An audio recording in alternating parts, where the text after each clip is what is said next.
Hello hello à tous. Un plaisir de vous retrouver pour cette deuxième émission Final Four by Euroleague France. Vous connaissez désormais le grand rendez-vous. On va parler dans nos deux colos. Le maillot est là.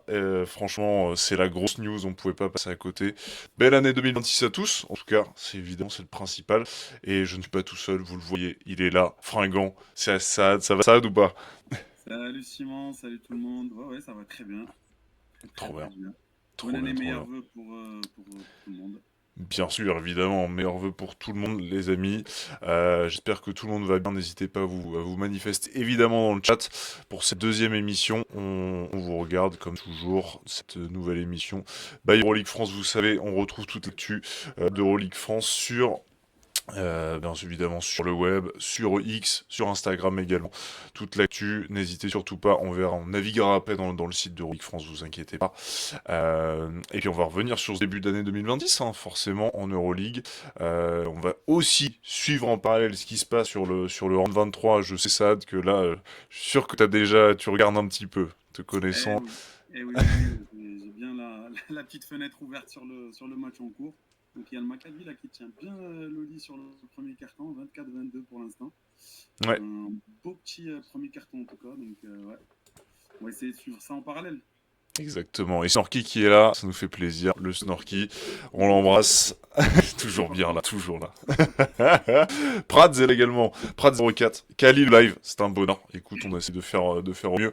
C'est trop bien. Vezenkov se régale, ouais. Je suis d'accord, là. On voit que Vezenkov se régale sur ce début de match. Mais c'est le Maccabi qui mène 24-22 pour l'instant. Ouais, tout à fait.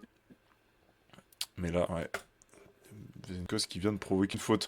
Ok, on va y aller pour cette émission numéro 2. Un gros programme quand même pour aborder pas mal de choses sur ce début d'année 2026. On va pas faire un point sur les résultats comme on peut le faire d'habitude. On va plutôt faire un point sur le classement pour voir un peu s'il y a des détachements ou pas. Bon, vous savez, c'est l'Euroleague, hein, ça bouge tout le temps, donc il y a pas forcément d'équipe qui se détache vraiment.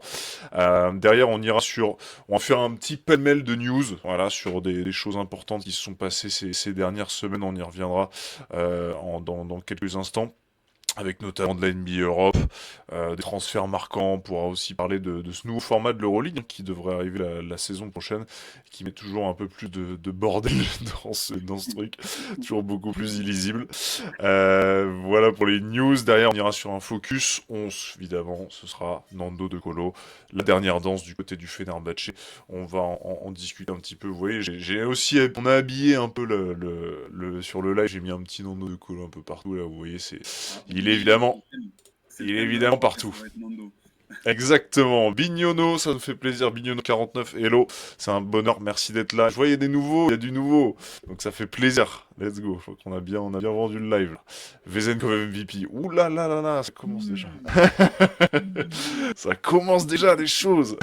On n'a pas fini, hein. Ça aurait dû être l'année dernière, ça. Je suis désolé, mais bon, bref. Ils ont préféré le fil à Kendrick Nunn. Bon, c'est leur faute. Donc on parlera d'un Nando, évidemment, en long et en large. Et derrière, on ira du coup... On se demandera si le Fener est du coup un énorme candidat à sa propre succession pour aller choper le back-to-back. Et ça nous mènera vers une question de savoir qui est le meilleur effectif en tout cas, à la 23e journée de championnat de l'Euroleague. On verra bien un petit peu ce que nous dira Saad, ce qu'il en pense. Évidemment, on verra Mhm. qui est taillé évidemment pour le titre, qui est taillé pour le Final Four. On va pouvoir un peu délimiter tout ça. Ça, c'est basket. J'aime. Alors ça, c'est incroyable comme nom. Ça me régale et j'aime beaucoup. Après, Salut à toi. C'est pas pris là du tout, putain, ça régale. Salut à toi en tout cas, c'est un bonheur. Merci à tous de rejoindre, c'est trop bien. On est dans cette deuxième émission de Final Four by Euroleague France. Vous le savez, c'est la toute nouvelle émission d'Euroleague France. On essaiera en tout cas d'être là un grand nombre de mardis, être le plus régulier possible. Je disais donc, après avoir parlé de Nando De Colo en long et en large, on ira sur une question: qui est le meilleur effectif pour aller chercher le titre, pour être un candidat au Final Four. Derrière, on ira sur un fresh corner. On parlera de Fabien Causeur, forcément.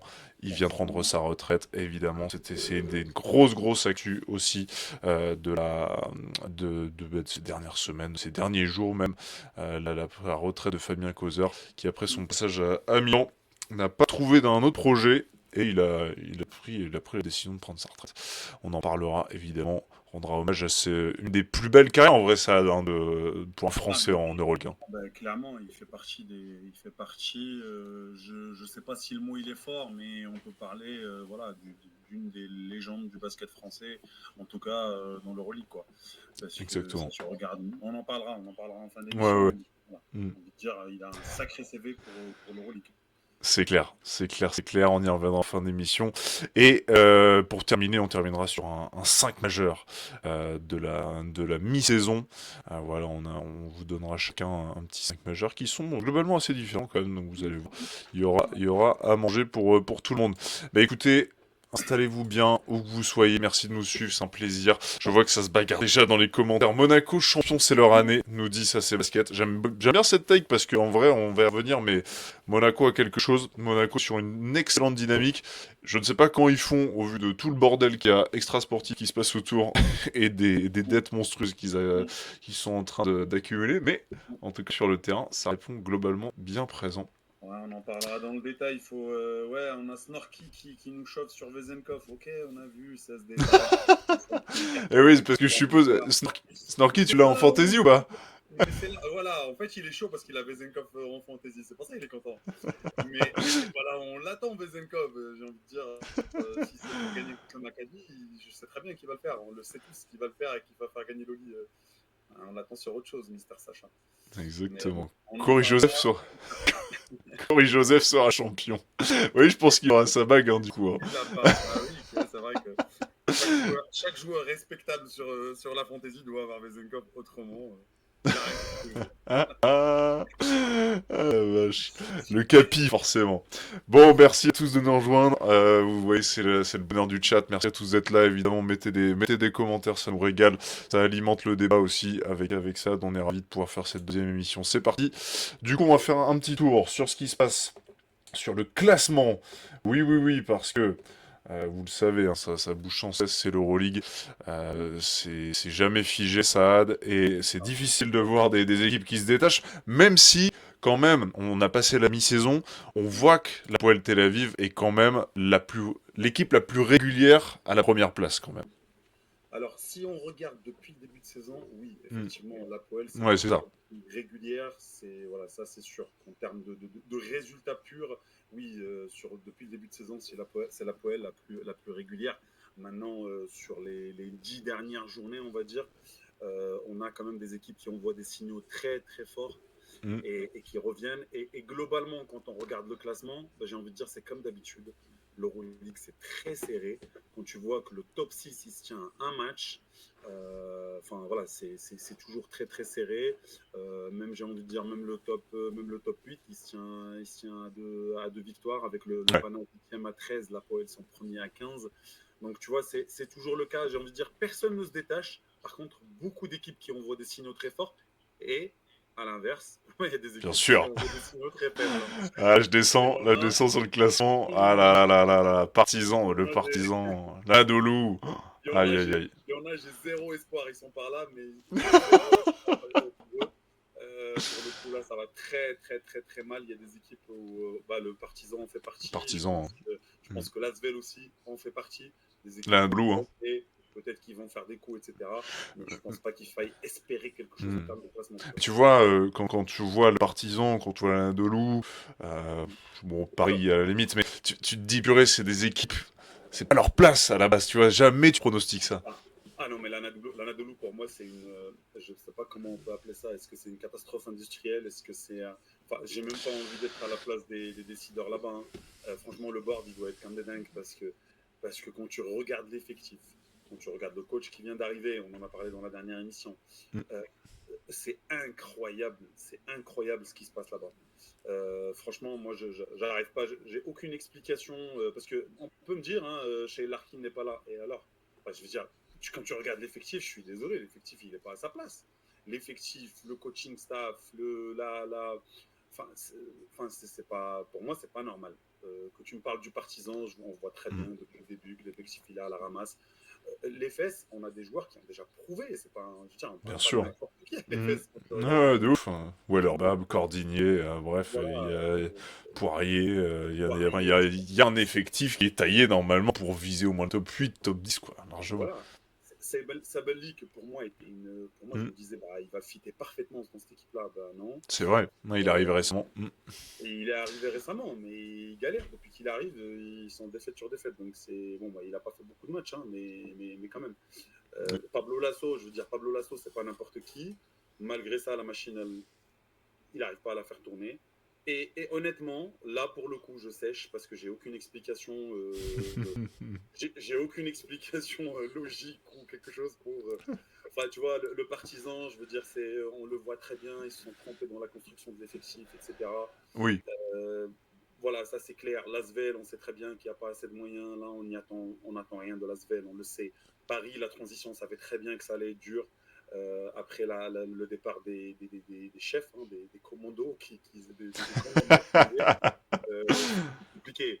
Ouais, C'est compliqué à dire tout seul. Je veux dire, voilà, le modèle, il est complètement différent. mm, Euh, c'est clair. les fesses, non, je suis surpris. Très Pas surpris. vu non plus, hein. On l'avait pas vu venir, forcément on l'avait pas vu venir, mais quand on voit tout en haut, effectivement, on y reviendra un peu tout en haut quand on parlera évidemment des Oui, équipes qui sont taillées pour le titre, qui sont taillées pour le Final Four, donc on y reviendra, mais c'est vrai que c'est bien aussi de tout à faire un fait. point sur ce qui se passe tout en bas, et on a des équipes qui sont très très décevantes. Voilà pour ce point sur le classement. J'espère que vous avez bien pu tous voir. Merci à tous ceux qui rejoignent encore une fois sur cette émission numéro 2. Écoutez, on va pouvoir enchaîner sur un sujet bien plus important. Ça va être un petit Mm. pêle-mêle de news, comme je disais tout à l'heure, avec un... On va commencer par ça, parce que c'est la news un peu la plus fraîche quand même, c'est cette Euroleague qui a changé de format, encore, avec un championnat qui va passer à 22 teams la saison prochaine, deux conférences, 31 journées au lieu des 38. Bon, moi, quand j'ai vu ça, bon, c'est un foutoir monumental parce que je trouve que ça rajoute encore plus de flou dans un basket européen où on voit pointer la NBA Europe de très très près. À l'horizon 2027, on devrait avoir cette ligue. On n'en sait toujours pas trop, mais en tout cas, ça se dirige vers ça. Comment tu vois un peu, toi, cette nouvelle formule et cette nouvelle mutation? Alors, juste pour qu'on soit clair, cette nouvelle formule, pour l'instant, il n'y a pas d'information Ouais, officielle, hein. ouais, Et on t'as est raison. d'accord là-dessus, Simon, juste pour Ouais, être t'as raison. transparent.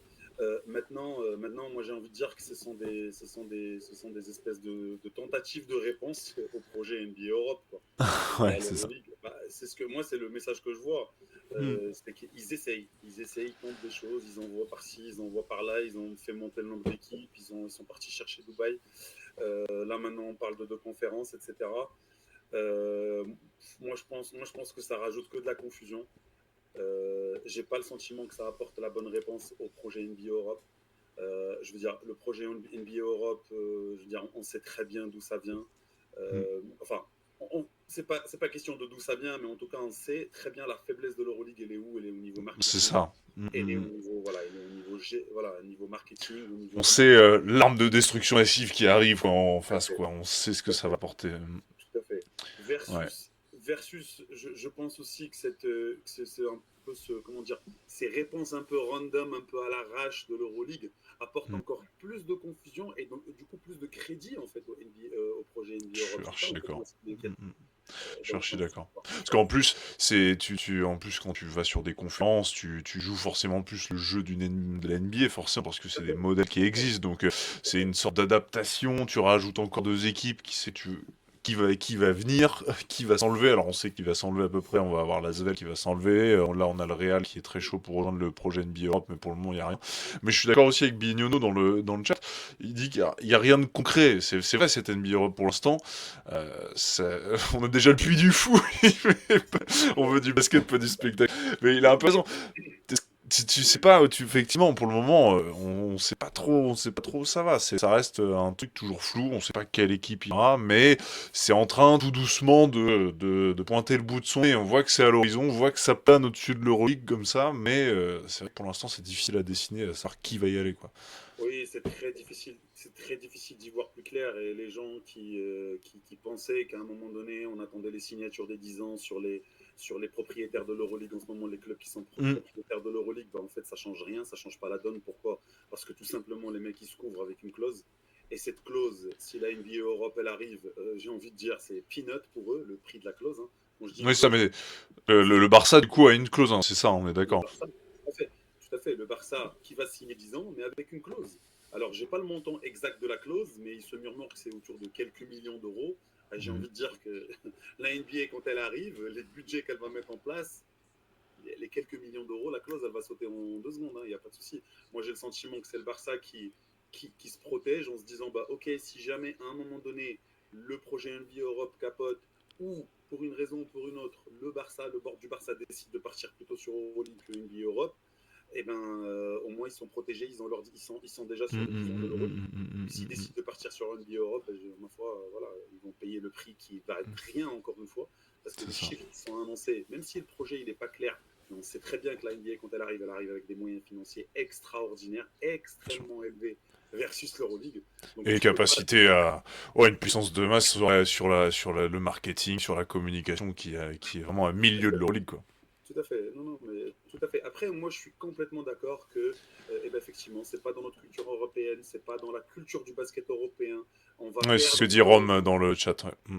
Moi, j'ai très, très, très peur du prix des places qui va exploser. Et bah, si le prix des places explose, bah, t'as plus la même population aussi qui va voir les matchs. Bah, t'as plus les mêmes ambiances. Tu C'est vois, clair. C'est forcément, clair. tout ça est lié. Donc, Ouais. Puis tu vois ce qu'il y a dans les, en fait, tu vois ce qu'il y a en NBA dans les tribunes, en fait. Enfin, ah bah oui, effectivement, c'est un du show. coup, t'as C'est un des show. gars, du Bien coup, sûr, bien sûr. qui sont évidemment blindés aux as. Et je sais pas si les Belgradois qui sont en slip dans le parquage du Partisan, ils sont blindés aux as, tu vois, dans un sens, tu vois. Donc il y a Moi, je vraiment, crois pas non plus. je suis d'accord avec toi il y a vraiment il y a vraiment, je pense, il y a un changement de paradigme derrière si on vient à ça, quoi.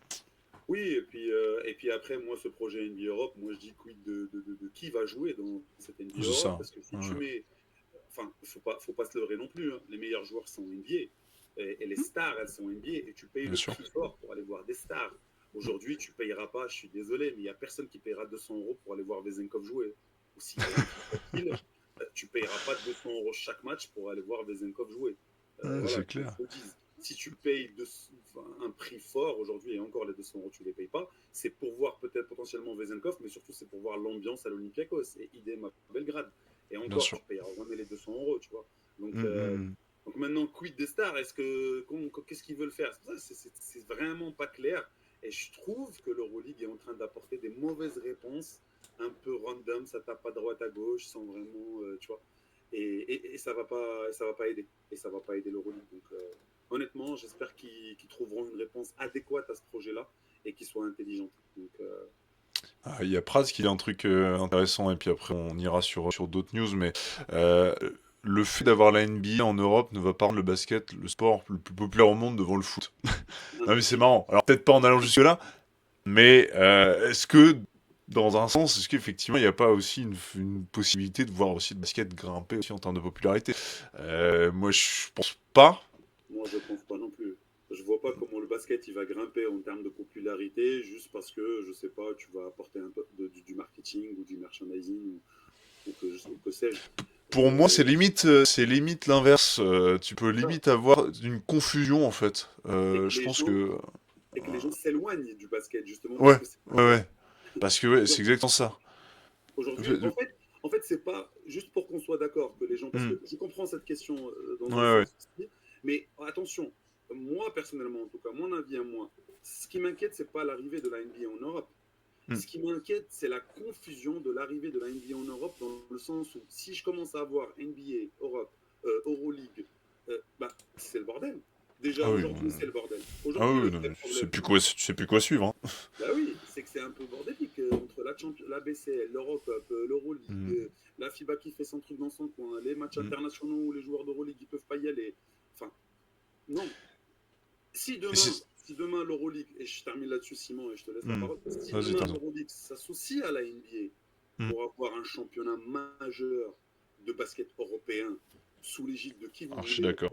je m'en fous, mais en respectant la culture fan européenne et en apportant l'aspect merchandising, marketing de la NBA, je signe tous les jours. Et là, je répondrai à ta question, Prad, en disant bah oui, je pense que du coup le basket va step up il va pas devenir au niveau du football, ça c'est impossible. Je pense qu'on s'en rend vraiment pas compte. Mais vraiment, il va se faire. Mais je suis d'accord. Bon, évidemment, ça, tout ça, c'est un peu illusoire, malheureusement, parce que il y a une telle maintenant, il y a un tel combat entre la NBA et l'Euroleague que c'est infernal, quoi. Je sais plus. J'ai vu que ça se fritait encore sur des actions en justice l'un contre l'autre. Bref, c'est en ce moment pas bon sur le fait que la NBA vienne marchander avec des équipes qui sont encore sous contrat avec l'Euroleague, etc. Bref, bon. Chacun C'est défend ses intérêts. Ouais, C'est voilà, c'est ça. normal. Ouais, je suis d'accord. Mais du coup, tu vois, c'est pour montrer que bon, l'association des deux, elle est impossible, tu vois. C'est Ah ce oui, qui est je vois. dommage, tu vois. Ouais, ouais. Et c'est ça ce qui est dommage. C'est ça ce qui est Ah dommage. oui, oui. J'ai vu Pezic, donc le coach du Bayern, Ouais, le l'emblématique nouveau coach de Bagnères. Ouais. le nouveau coach du Bayern qui a fait Ouais, voilà qui encore une fois il a plaidé il a dit qu'il fallait trouver un terrain d'entente. Obradovic disait la même chose. J'ai envie de dire toutes les voix, les grandes voix du basket européen pardon, n'arrêtent pas de répéter la même chose. Il faut trouver une tous entente. d'accord. Personne n'est Tous contre le fait que la NBA arrive, mais il faut trouver une entente. Ça bien sera sûr. une catastrophe. Par contre, une catastrophe, la cohabitation. Ça sera une catastrophe, ça c'est sûr. Parce qu'elle ne peut pas, c'est pas possible. Mm. Je Voilà. suis d'accord. Bon, vaste sujet évidemment. On Oui, aura le temps d'y revenir bon, plein de fois tout au long de la saison parce que ça va revenir dans tous les sens. Il y aura toujours des news, mais c'est vrai que là, bon, une des news, c'était effectivement, vous l'avez sous les yeux là, cet article des confrères du basket, le Barça qui s'y engage 10 ans avec l'Euroleague, mais comme disait Saad, c'est pas vraiment un signal si fort que ça face au projet NBA Europe. Il y a aussi évidemment tout ça derrière. Il y a une clause qui permettrait notamment au Barça de pouvoir signer derrière de pouvoir activer une clause quoi, qui permet derrière de signer au- avec le projet NBA Europe. Donc voilà, voilà. c'est ça. Et le Yes. Raphaël qui vient d'arriver dans le chat, ça nous régale. Faut la thune de NBA, mais les équipes d'Euroleague. C'est magnifiquement résumé. C'est Ouais, magnifiquement c'est résumé. ça. C'est ça, c'est C'est exactement ça. ça. Et je On est pense d'accord. on peut passer à la news suivante Oui. sur ces belles paroles, parce que on va pouvoir parler. Ben, écoute, je te propose qu'on parle des transferts un peu marquants. On va parler Oui. dans nos deux colos dans un instant, Absolument. mais on parle aussi d'une belle signature, je pense aussi de ces derniers temps. C'est celle de Tyreek Jones du côté de l'Olympiakos, donc en Oui. provenance du Partizan. Le Partizan dans la foulée, a signé Tony Ejekiri, l'ancien de Lasvel Lasvel. notamment. Et bon, j'ai adoré cette signature de Tyreek Jones. J'avoue, on sait que Mustapha Fall est toujours blessé du côté de l'Olympiakos. Il y a une volonté de consolider encore ce poste 5 où il y a déjà Milutinov, où il y a déjà Dante Hall. Toi, qu'est-ce que tu as pensé un peu de cette nouvelle signature? De Tyreek Jones, Ouais. l'armée mexicaine rouge. Euh, L'armée pour mexicaine. moi, pour moi, personnellement, c'est n'importe quoi. Je sais pas ce qu'ils cherchent. Est-ce qu'ils veulent faire un tournoi Euroleague pendant les entraînements? Je sais pas. Je sais pas c'est quoi l'objectif. Maintenant, bien entendu, hein, on en parlera après dans le sujet qui est l'effectif le plus fort ou le plus machin, Ouais. en tout cas le plus fourni. Bah forcément, j'ai envie de dire là, ils ont un effectif, mais il est tellement extraordinaire. Je suis désolé, mais tous les postes ne sont pas doublés, ils sont triplés. Ouais. C'est-à-dire que là, tu as des joueurs le backup du backup, il peut prétendre à une place de titulaire dans une équipe qui joue les playoffs easy. Parce que je veux dire, Hmm. même pas. Faut arrêter un moment. Je veux dire, Ouais. là, ça devient. Là, vraiment, pour moi, l'Olympiakos, ça devient ridicule. Ces Et signatures, ce ça que dit devient. Bignono, c'est intéressant parce qu'il dit Dante Hall c'est finito, mais c'est vrai, il a pas joué en première mi-temps là sur le match Oui, qui est en ce moment contre le Maccabi. D'ailleurs, l'Olympiakos ça vient de leur mettre plus oui, 19 oui. actuellement. Voilà, Mm. ils ont accéléré, c'est plus le même game. Ouais. Oui, non, mais Dante Hall, mais effectivement, il ne peut pas jouer avec les trois, c'est impossible, sachant que Milutinov, il est en train de faire une saison incroyable déjà. Ouais, quand C'est il est pas simple. blessé lui, oh là là. Voilà. Et puis derrière, mais je ne sais pas ce qu'ils vont en faire de Dante Hall, sachant qu'il a signé 2 ans, donc il est Ouais. encore sous contrat l'année prochaine. Mm. Donc, puis aller mettre, je crois qu'ils ont mis quoi, 500, 800 000 euros sur Tyreek Jones, parce que leur saison ne l'a pas lâché gratuit, il lui restait encore Ah 2 ans. ouais, attends, la clause elle était monstrueuse, je sais plus ce que Ils c'était, vont mais payer le buyout. Moi, ouais. je comprends pas. Mm. Personnellement, je comprends pas. Maintenant, écoute, ça fait quelques années que l'Olympiakos suit cette philosophie. Ça fait quelques années que l'Olympiakos ne gagne pas le titre. Moi, je vais rester factuel, je ne vais pas juger parce que sinon, on va me dire que tu es un anti-rouge. Je vais rester factuel et dire bah, je suis désolé si tu fais la même chose. Enfin, tu vois, Mm. si tu veux changer le résultat, va peut-être penser à changer de philosophie ou de stratégie. Mm, Donc, mm. à voir. Alors moi, je vais jamais cracher sur Tyreek Jones parce que franchement, malgré le fait que ça s'est mal terminé aux partisans, mais c'est quand même un sacré joueur, un sacré mec qui apporte une énergie incroyable. C'est un mec qui va t'assurer un double-double, c'est sûr. Ouais. Maintenant, je le connais pas dans un vestiaire. Ouais, c'est exactement ce que Euh, je voulais dire. Moi, il se il y a murmure pas ça que, qui... voilà, Ouais, il en se murmure partisan... que. Donc je sais pas, moi je suis pas dans les vestiaires et je connais personne du vestiaire du partisan, donc je pourrais pas répondre à cette question. Mais les rumeurs disent qu'ils font un peu le bordel au vestiaire. Ouais, je pense que c'est pas que des rumeurs. Raphaël, il À dit que t'es un voir. anti-rouge. Oh, oh, voilà, oui, non, mais je sais. Mais ça, c'est depuis ma jeunesse, ça, anti-rouge. L'armée mexicaine.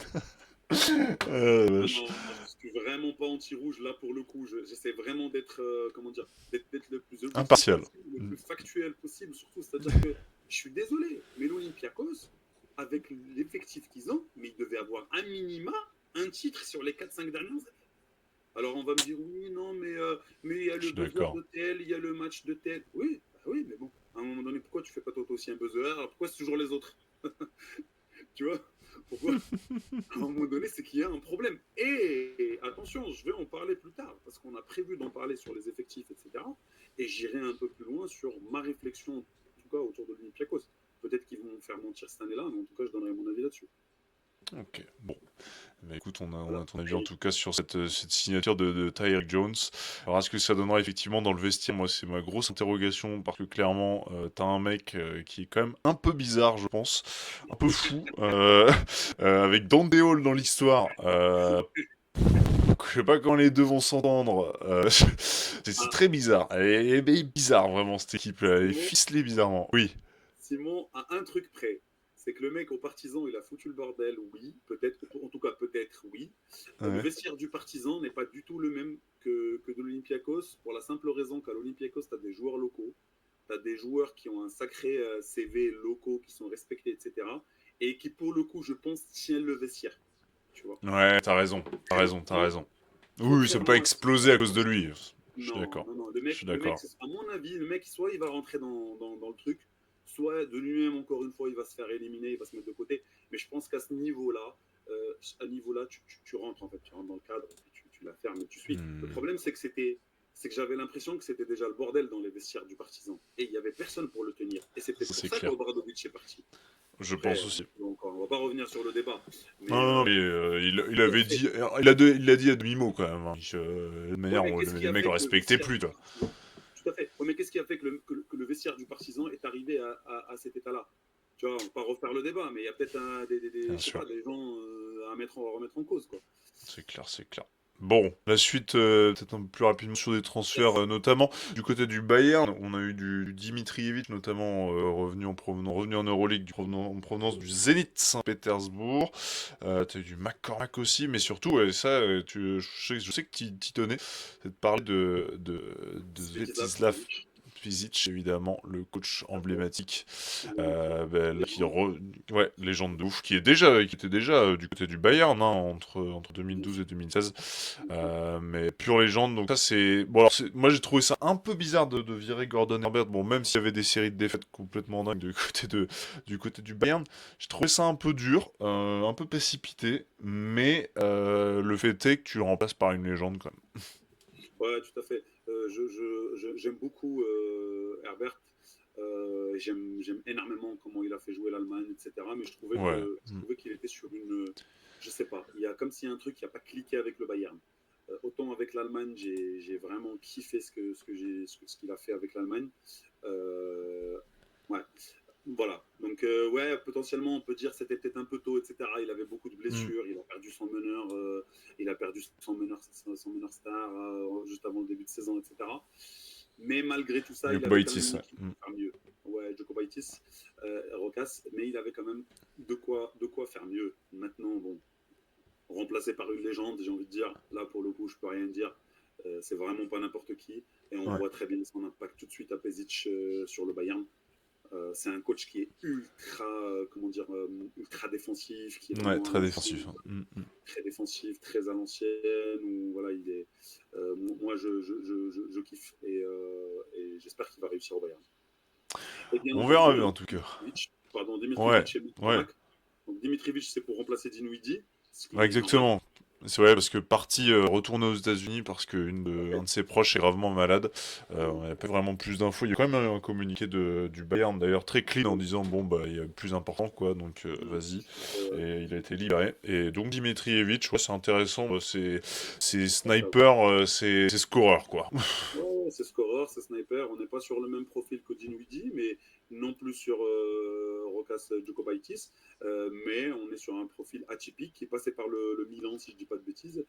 Oui, Et non, non, ça s'était pas super bien passé c'est pas super bien sous passé. Ettore Messina. Je suis d'accord, mais il y en a beaucoup qui se sont cassés les dents dernièrement sous Ettore Messina, et on voit le résultat du Milan une fois qu'Ettore Messina est parti. Voilà. On passe à autre chose maintenant. C'est Bignono qui nous dit, qui nous précise que c'est la maman de Dinwiddie qui a des soucis et qui est gravement malade. Il a 76 ans, ouais, Pessic. Ouais, ouais, bah oui, Oui, c'est c'est un une légende. Oriens, quoi. Hein. C'est une putain de légende, mais oui, oui, effectivement, c'est un Oriens, quoi. Et- Bien sûr, c'est un ancien, oui, ok, bah oui, mais c'est une légende et qui tient encore. Hein. Moi, quand je vois l'énergie qu'il met sur le banc, écoute, je m'en fous qu'il ait 70 ans, 80 ans, 90 ans ou 20 ans. Je veux dire, le mec, il tient son vestiaire et il met bien en place son équipe, il l'a fait jouer tactiquement. Enfin, tu veux quoi de plus? Bah, je ne vais pas commencer à lui dire non, mais t'es trop vieux, reste chez toi. Alors, effectivement, s'il manquait d'énergie, ben, on aurait vu l'impact de l'âge. Bien entendu, c'est sûr qu'il n'a pas la même énergie qu'aujourd'hui à 76 ans qu'à l'époque à 40 ans. Mais le C'est mec, clair, il a encore une énergie minimum pour tenir une équipe et on le voit d'ailleurs. On le voit clairement pendant les exactement. matchs. Il n'est pas assis à rien faire. Hein. C'est clair.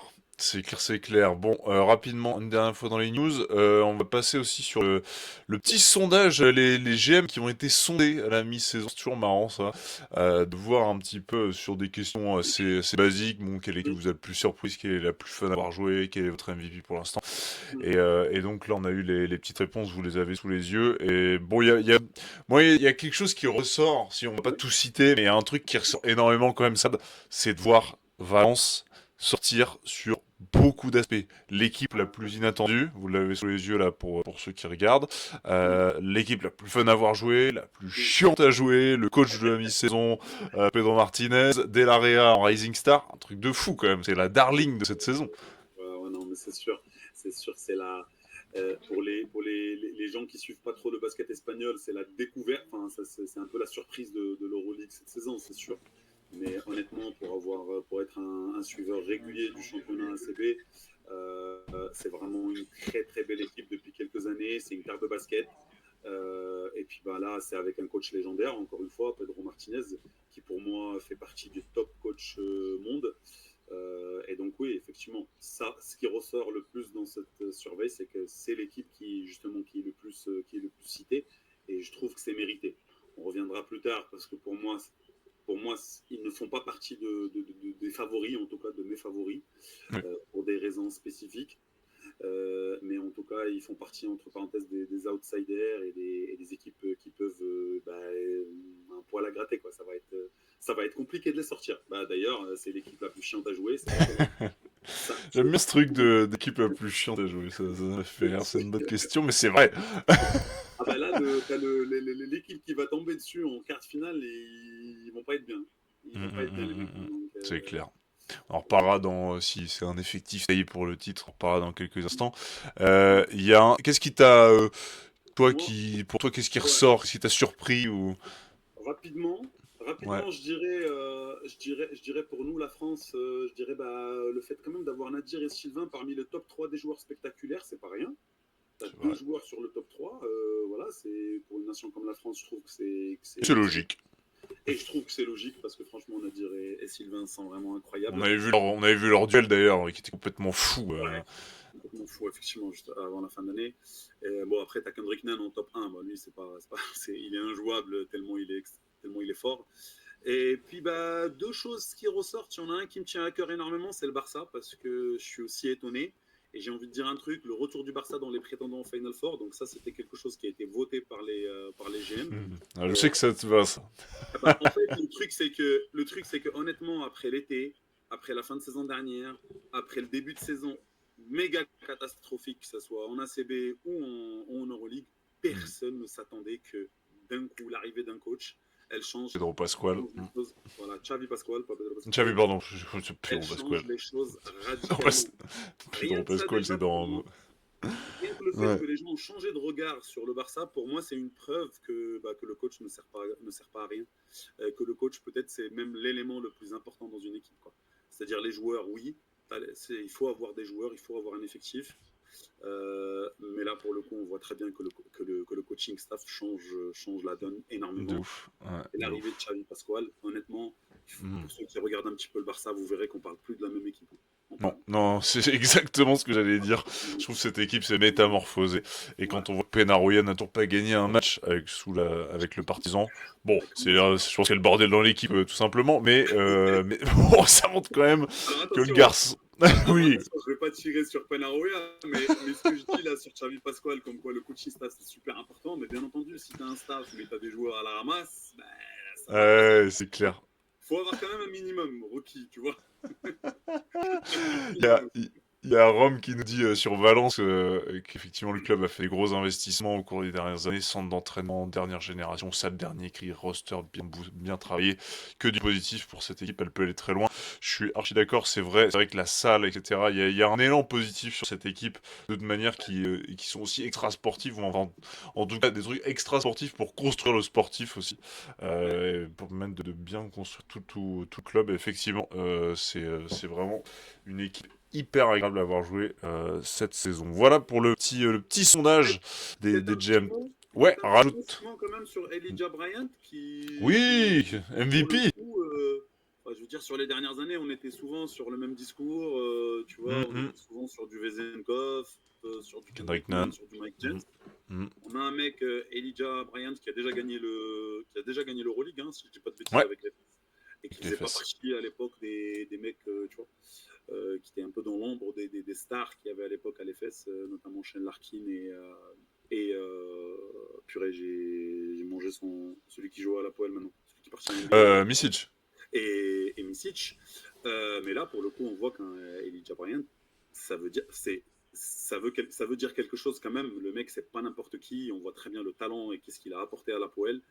Et ouais, ça montre quand même, ça te met quand même Très pro. le niveau du gars, quoi. Ouais, Et ouais, puis, ouais. hein, on voit Je quelques suis là. vidéos pour ceux qui, Ouais, peu. toi aussi, j'aime bien ces vidéos. Moi, Ouais, me moi j'aime régale. bien ces vidéos. Tu vois un peu comment il se prépare, comment il Ouais, s'entraîne, etc. Je trouve que le mec, il est tellement professionnel dans sa tête, ça arrive à un tel point. de ouf. Vraiment, bravo, quoi. Voilà, c'est tout Ouais. juste pour dire un petit mot sur Elijah. Je suis d'accord, t'as raison de le sortir, ça change un petit peu des visages qu'on voit les MVP leaders. Snorky qui nous dit ça va s'arrêter cette hype de Valence, ça va faire les playoffs et sortir au premier tour contre un Pana qui va être heureux de les choper. Ouais, en fait, je suis un peu ce truc-là parce qu'effectivement, il va te manquer un moment, on en reparlera dans les équipes taille pour le titre, Tout peut-être à des fait. joueurs un peu de caractère pour venir aller gratter vraiment des équipes de top niveau. Mais ils peuvent faire chier comme l'an dernier là, Dolo il fait chier le Pana jusqu'au cinquième match. Voilà, je me dis que Bien sûr, tu peux bien sûr, bien l'embêter tout sûr. le monde. Comme Tu peux Paris, l'embêter tout comme le monde. Paris a fait sortir le Real en Exactement. play-in, enfin, tu vois. C'est, Hum, hum, hum, hum, hum. donc, on verra, tu vois, l'année dernière, tu as Paris qui sort le Real en play-in, même si c'était pas un Real extraordinaire. Mais le Real, Ouais, c'est le Real, tu changeras jamais. grave. Voilà. Hum. Toujours se méfier. Mais derrière, ils se font taper par le Fener 3-0. Ça risque, ça risque d'être le truc pour Valence aussi cette année. C'est-à-dire Hum. une équipe extraordinaire, elle va faire quelques coups peut-être, mais à un moment donné, si elle se fait attraper, et elle peut se faire sortir. Grave. Mais on en parlera plus tard, plus en détail. Exactement. Mais là, il est l'heure de parler de ce pourquoi la mission existe, parler de Nando de Colo. Exactement. It's time, la dernière danse du Messieurs, grand messieurs, dames, Nando. Eh oui, de la rajoie. Ça vient du Nord, les amis. Ça, c'est mais quel bonheur. Nando, incroyable. Ouais, la dernière danse au Fener, vous l'avez. Là, je vous mets le papier du grand Raphaël Avar. Je sais pas si tu connais un peu Saad, futur grand journaliste. Là, je le mets dans les. Futur journaliste star. Que des stars! Que des stars, on le voit sur Euroleague France, évidemment, euroleaguefrance.com pour suivre toute l'actu, Bien bien sûr. sûr. Bien Exactement. sûr, et vous le voyez avec ce papier signé Raph. Je vous invite évidemment à aller le lire, et nous, on va revenir sur cette news qui était, c'est la grosse news, franchement, de ces dernières semaines, de ce début d'année aussi, ce retour de Nando De Colo du côté du Fenerbahçe, là où il avait déjà porté le maillot entre 2019 et 2022. Il n'a pas gagné l'Euroleague avec cette équipe-là. Et là, il s'offre un dernier barreau d'honneur, quoi, Saad. Voilà. Il a Euh, décidé de prendre ce challenge. incroyable. C'est une décision, Ouais. pour lui, déjà, si on va peut-être parler de Ouais. Nando d'abord. La décision de Nando De Colo, je la Ouais. trouve magnifique. Ouais, ouais, on va parler de Nando. Alors, je rappelle juste que voilà, je mets un petit bravo pour la team Euroleague France parce que je rappelle qu'on était les premiers à sortir l'information. Euh, Totalement. Elle a été reprise malheureusement par d'autres médias, mais c'est nous qui l'ont sortie. Donc bravo à l'équipe. Hein. Exactement. Bravo à Et, toute je la team. rappelle, Et crédité, les amis. bravo à vous. Je sais qu'ils nous écoutent, donc bravo à vous. Et oui, bah écoute, moi j'ai envie de dire, le mec il a 38 ans, une vie tranquille, pépère autour de Lyon. Il a quand même 3 enfants, bien installé autour de Lyon, tranquille. Et là il se dit non, Mm. non, non, non, non, moi je peux pas rester comme ça là dans l'ennui, moi je veux du challenge. Ça te montre le mindset du mec, tu sais. Parce que déjà à 38 ans, être capable de garder un certain level physique après. Parce que lui, il a le kilométrage élevé, hein, attention. Le C'est mec, clair. ça fait des années. Hein.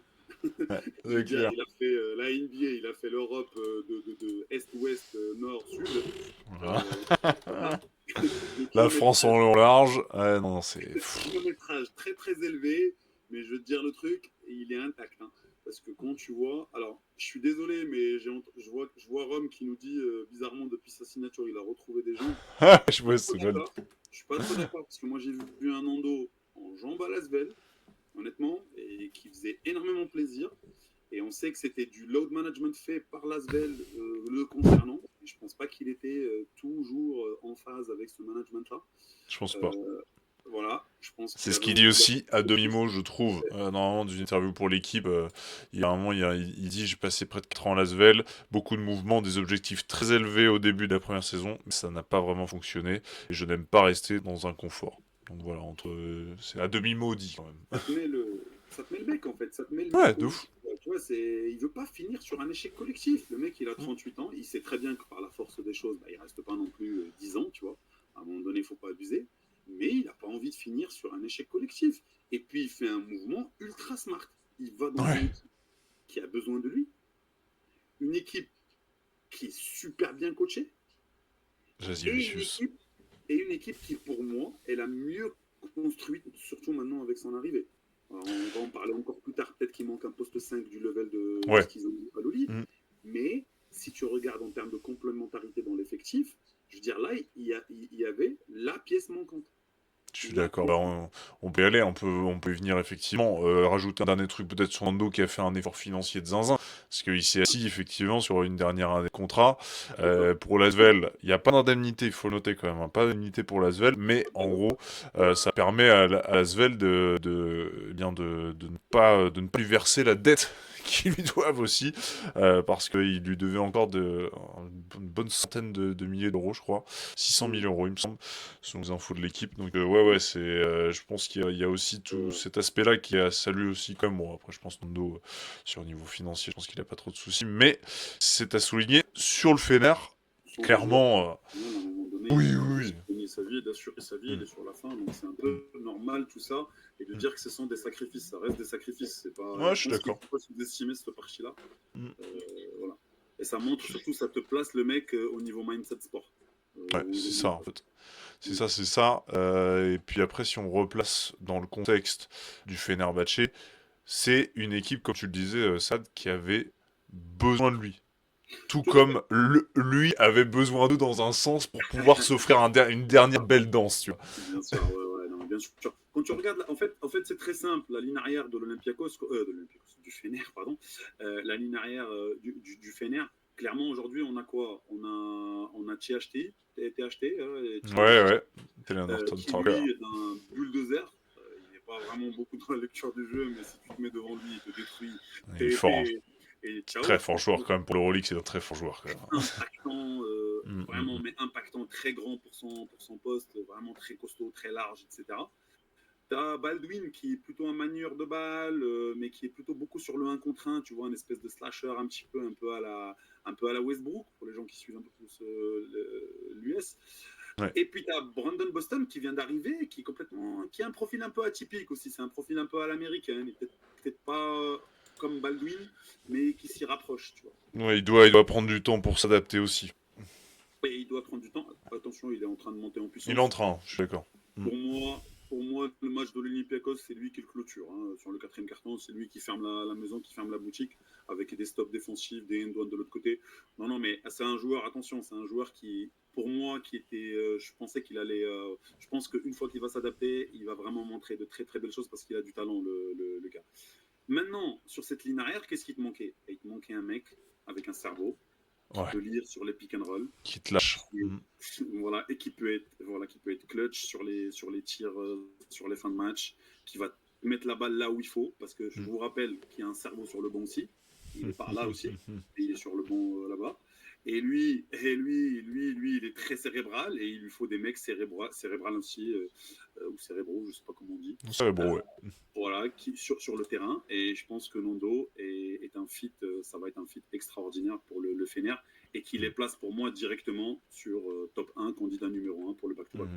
On va revenir ça là-dessus évidemment, mais c'est vrai qu'il y a cette relation qui est bien aussi avec sa race. Enfin, il y a, en fait, c'est rigolo parce que tu vois l'an dernier, ce qui fait gagner aussi le Fenerbahçe, c'est que Jasikevičius, à un moment, il s'adapte à ses joueurs, C'est il est ça. un peu plus souple, il est moins rigide dans sa façon de manager et ça permet à des joueurs d'avoir une certaine liberté. Je pense à Ice Davis, je pense à Baldwin sur la deuxième partie de saison, il l'a transformé littéralement quand tu vois aussi le niveau Clairement. qu'il a cette saison, en laissant plus de liberté. Et quand t'as un Nando qui arrive, un mec qui a besoin de cette liberté-là, tu as l'impression que ça fit parfaitement, tu vois, sur l'évolution de Jasikevičius en tant que coach et sur la fin de carrière de Nando aussi. Tu vois, la relation avec les deux, je trouve que ça fit très bien, quoi. Ouais, non, mais ça fit. Moi, je trouve que ça va fitter. Alors, on n'a pas encore vu tout, mais je pense que ça va Premier match, fitter. 16 points, on le rappelle, hein. Voilà. C'est la Pour le match victoire de face à retour, Valence. 16 points. Voilà, tout à fait. Alors, il y en a qui comparent un peu cette signature avec la signature d'Eric McCollum l'année dernière. Ouais, mais Euh, ouais. moi, Enfin, moi, je pense, moi, je toute pense qu'on est proportion encore gardée. un cran au-dessus. Ouais, voilà, toute Ouais, proportion bien sûr. gardée. Parce que là, on est sur un cran au-dessus, avec tout le respect que j'ai pour Eric McCollum, qui est un Mais immense ça ressemble à la pièce manquante qui avait permis au Fener d'aller accrocher le titre. Oui, oui, oui, oui, oui, non, mais tout à fait. Sauf que l'année dernière aussi, t'étais sur un autre type de basket, comme tu viens de Mhm. dire. Saras s'est énormément adapté aussi à son effectif l'année dernière, en donnant beaucoup de liberté à notre ami Ace Davis, ce qui c'était pas la marque de fabrique de Saras, hein. Il donnait pas trop. Enfin, c'est un coach, forcément, tu dois donner les clés à tes joueurs sur le terrain, mais dans un certain cadre qui était très, très rigide parfois. C'est ce qu'on lui reprochait. Là, il a réussi à s'adapter et à laisser de la liberté, comme tu dis, à Ace Davis, à Guduric, qui est aussi un joueur d'instinct des fois.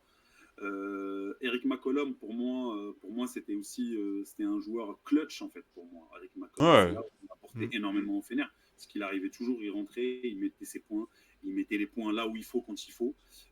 Donc Nando, pour moi, là, on est plus sur, tu sais, on est sur un joueur qui est sur une dimension supérieure, qui est capable Mhm. d'être clutch, qui est capable d'être gestionnaire, qui est Mhm. capable, dans la lecture du pick and roll, il est juste extraordinaire. C'est peut-être l'un des meilleurs Tout joueurs en meilleur. Europe sur la lecture du Mhm. pick and roll. Euh, Enfin voilà, pour moi, on est un cran au-dessus, tu vois, Moi, je suis comparé à d'accord. McCollum l'année dernière. Ouais, ouais, je suis archi d'accord. On verra évidemment ce que donnera Nando sur cette fin de saison. Il a signé pour les 6 mois là. Il a Mm. ouvert légèrement la porte en disant bon, on sait pas ce qui arrivera. Moi, je pensais que c'était sa dernière saison et je me disais, je pense que s'il gagne l'Euroleague, il s'en va. Mais si ça gagne pas, peut-être qu'il va se dire ah, peut-être qu'il y a un truc à aller chercher, peut-être qu'il y a un truc à reconstruire derrière. Et si l'effectif ne bouge pas et qu'il fait toute la saison complète, peut-être ça bouge. Mais s'il gagne l'Euroleague, à mon sens, Là, il lâche. Et il dit, bon, allez, salut, je vais m'occuper des filles pour qu'elles deviennent pro, et puis voilà, quoi. J'en sais rien, franchement, j'ai pas, je sais pas, j'ai pas d'informations, j'ai pas de, je sais pas, le mec, il a l'air tellement focus sur sa mission, il est tellement compétitif dans sa tête, tu sais, il a tellement un mindset de compétiteur dans sa tête que moi, je suis même pas sûr qu'il arrêtera à la fin, quoi, tu vois. Je suis même pas sûr qu'il arrêtera à la fin. Ah ouais, tu vois. Juste un truc, juste Ouais, bien une sûr. petite précision, juste pour revenir sur le fait que Nando De Colo aussi, c'est une preuve que le mec, il est tellement smart. Il l'a dit dans l'équipe, Mhm. quand il dit l'Olympiakos, il y avait des contacts avec l'Olympiakos, mais que il y avait un intérêt de l'Olympiakos, mais il n'a pas vraiment donné suite à ça. Et on sait très bien pourquoi il n'a pas donné suite à ça. Hein, Bien sûr. Raphaël? Hein, ceux qui pensent que là, je suis anti-rouge. Mais je veux dire, tu veux aller où là-dedans, là, franchement? Tu veux aller où là-dedans? Tu veux aller où là-dedans? Ah, moi, je veux bien, je les aime. Enfin, c'est pas que je les aime bien, mais j'ai aucun souci avec eux, il n'y a pas de souci. C'est une grosse équipe, elle va faire une finale fort, potentiellement, etc. Mais je suis désolé. Le fit, il est tellement mieux Ouais, pour lui au Fener qu'à oui, l'Olympiakos. Au ouais, c'est Fener, clair. ils ont besoin de lui. Voilà, il a parlé au coach, hein, pour info, avant de signer. Donc ça veut dire aussi que le process était clair. Voilà, c'est clair entre lui et Sarah ce qui va se passer. C'est pas toujours le cas. Attention pour ceux qui sont surpris que je dise ça. Attention, il y a des joueurs des fois, c'est le general manager qui l'appelle et puis il signe. Puis Mhm. le coach il fait, qu'est-ce que vous m'avez amené celui-là là, tiens. À Belgrade, il y en a un, une légende et voilà. Ah Donc ouais. on lui a imposé des choses. Mhm. Et là, tu vois, là, c'est le process, il était clair. Il a parlé au coach, il sait que le fit, il va être super bien, super good, et il sait qu'ils ont besoin de lui, donc il y va. Pour moi, c'est parfait. Il manque plus que le titre en fin d'année. Rome qui nous dit attention à l'année de trop. Ouais, mais bon, après là c'est les 6 mois, donc je me dis bon, il a pas grand chose à perdre, tu vois. Et même là, enfin, vu le niveau qu'il a affiché avec l'Asvel sur ce début de saison, tu peux te dire qu'il est quand même dans son prime. Après, je pense que tu penses à l'année de trop, je pense que tu penses à l'année suivante. Effectivement, si c'est l'année suivante, il veut remplir, peut-être que ça ressemblerait à l'année de trop. Ouais, Mais on verra bien. On verra moi, je bien. trouve Après, qu'il c'est a les jambes. pas tous les mêmes joueurs. C'est Rome, pas je tous te les trouve mêmes dur. joueurs. Moi, je trouve qu'il a les jambes encore. Hein. Ouais, mais On voit qu'il a plus trop les jambes. Moi, je trouve qu'il a les jambes en fait. Hein. Quand en tu le fait, vois, il a les cannes sur le match face à Valence quand même. Hein. Simon, c'est relatif. C'est-à-dire, il a les jambes ou il n'a pas les jambes par rapport à quoi? Si tu me dis qu'à Ah ouais. 38 ans, il a plus les mêmes jambes qu'à 20 ans, ben encore heureux. Je veux dire, c'est Ah, la même chose. ah, de Mais ouf, de bon, ouf. maintenant, si on veut nous dire que Nando, il n'a plus les jambes pour jouer en Euroleague, ça, je suis pas d'accord. Pour moi, Ouais. il a encore le niveau physique Hmm. pour jouer en Euroleague. Alors, Non, les saisons sont longues. Attention, les saisons, elles sont beaucoup plus longues. On verra d'ici le mois de mai ce que ça va donner. Je rappelle qu'il y a le championnat, encore que le championnat en Turquie, bon, ça va, il n'y a pas non plus énormément de compétition. Ça commence en demi-finale, finalement, tu vois, avant, ils s'en foutent un petit peu. Pour une équipe comme le Fener, ça démarre en demi. Voilà. C'est pas comme Hmm. s'ils jouaient en Espagne, où là, on Ouais, parlera. ouais, ouais. Je suis Mais là, d'accord. c'est pas pareil, tu vois. Rome Euh, qui dit moi aussi, je peux gesticuler les bras comme Nadir et faire croire que je défends même à 38 ans. Il t'a clair. Il est ça, t'a c'est pas clair. gentil, ça, pour Nadir. Attention, Nadir, il défend. Arrête. Nadir, il défend. Ah, dire il fait ce qu'il veut. Ouais, au moins il est malin. Voilà, on va dire qu'il est un peu malin, mais c'est pas un grand défenseur quand même. Mais on va dire qu'il est malin. Il est petit, Il est petit mais en quand plus. même, des fois. Hmm. Ah la vache. Bon, voilà pour Nando de Colo. On a fait un bon tour sur Nando. Ouais. On espère qu'il pètera tout évidemment sous le maillot du Fener. Effectivement, transition assez parfaite. On a parlé en long en large de ce Fener et de cet effectif. Ça nous mène vers notre question un peu du soir. C'est Ouais. qui a le meilleur effectif pour aller chercher le titre? En fait, là aujourd'hui, on est un peu plus de mi-saison. On Mhm. le disait tout à l'heure quand on checkait le classement, il y a des équipes qui donnent des signaux très positifs. On a parlé Mhm. la poêle, si on peut parler peut-être si on fait cas par cas, et puis après tu me diras un peu toi si tu as une réponse toute faite, mais Mhm. la poêle, on le disait tout à l'heure, c'est l'équipe qui a cette régularité à la première place Ouais. depuis le début de saison. Un joueur, Elijah Brent aussi, candidat crédible au MVP, on en a parlé tout à l'heure du Vassili Micic évidemment dans les parages. C'est une équipe comme ça, j'ai l'impression que personne voit vraiment venir. On est toujours se focaliser sur le Pana, sur le Fener, sur Les historiques. l'Olympiakos aussi à juste titre, les historiques comme tu dis. Et c'est vrai que bah, la poêle, j'ai l'impression que personne n'en parle trop, on n'y croit pas trop. Toi, comment tu te positionnes sur eux?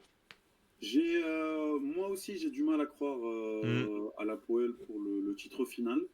Je pense, je les vois je les vois aller en Final Four. Maintenant, moi, j'ai juste envie de dire un truc, c'est que l'Euroleague, c'est très compliqué. Pourquoi c'est très compliqué? Parce qu'il y a le Final Four. Ouais.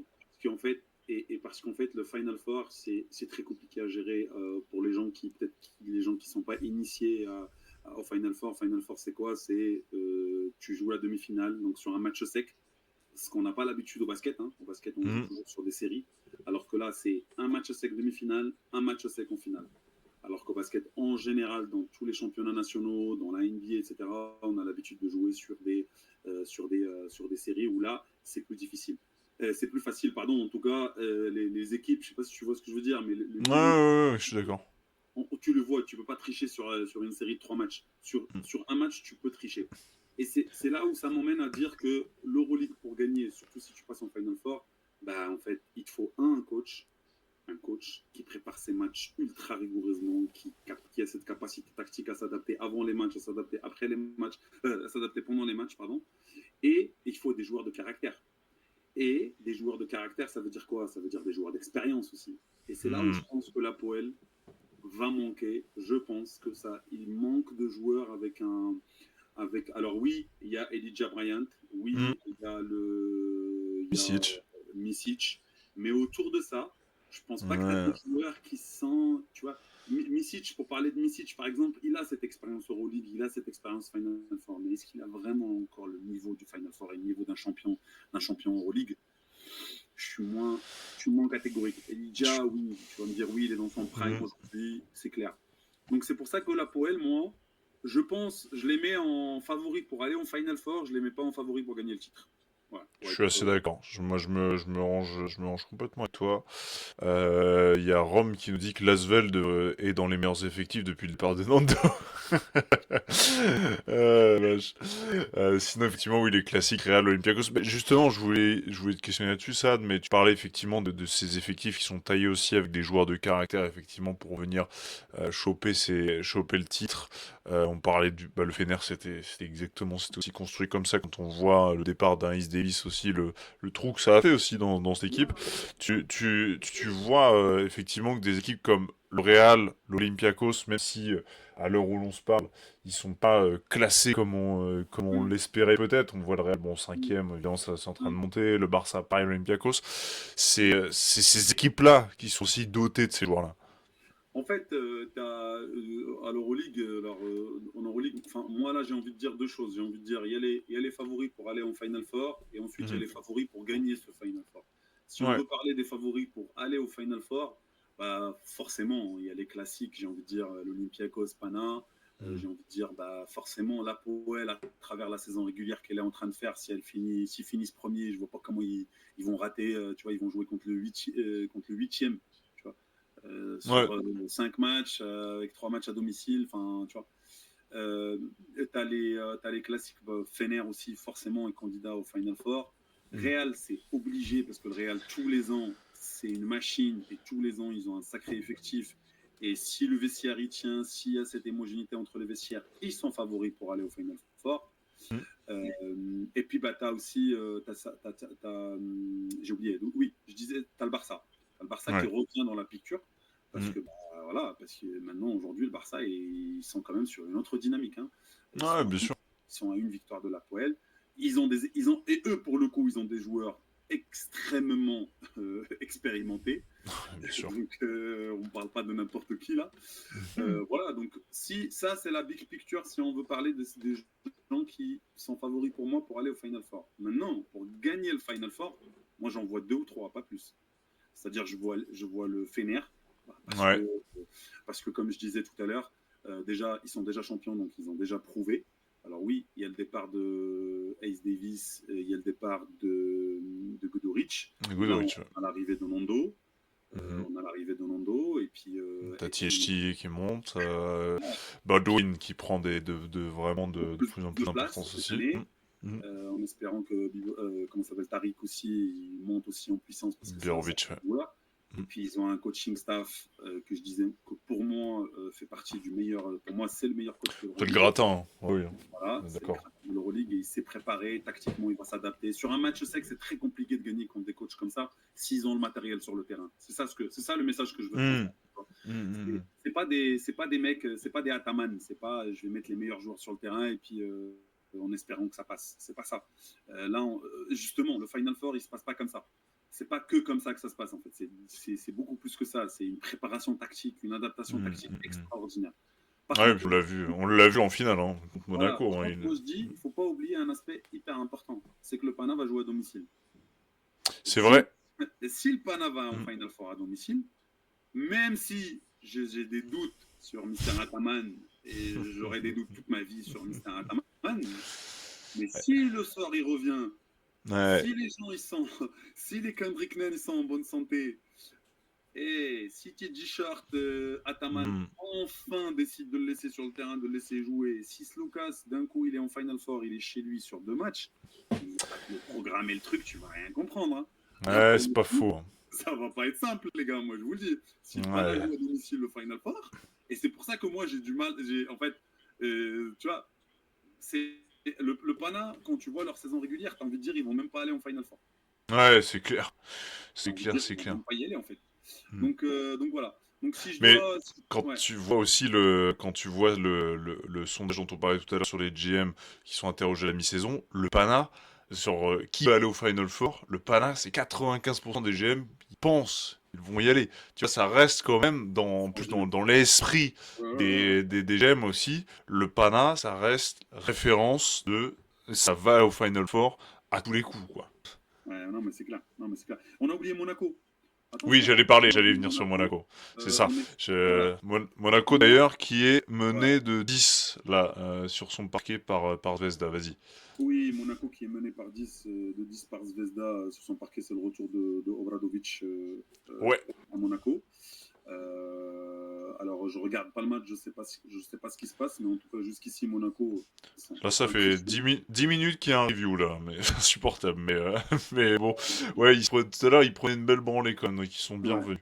Mais attention, Monaco, ils sont sur une série qui est incroyable. Pour moi, je les trouve impressionnants. J'ai vu le match contre Valence. Oui. J'ai vu le match contre le Barça.